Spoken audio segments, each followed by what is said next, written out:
how to open block friend from Facebook or Messenger. So what we'll simply do is open our Messenger, and after opening our Messenger we will now click on the people option there, which is in the middle, in the bottom side. And after clicking on the people, we will simply turn on so that we can see who is active here and who is not. So what we can do to block someone is we can simply choose anyone here. After choosing them, we can simply go into their profile and we can see an option of block. We get an option of blocking in messages and calls and blocking on Facebook.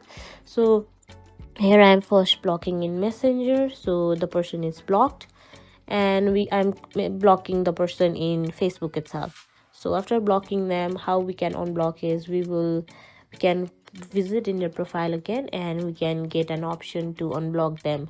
So after getting that option, we can simply unblock them in even in Facebook, and even we can unblock the messages and calls. So after that, we will be easily to text them again. So yeah, that is how to unblock someone from Facebook or Messenger.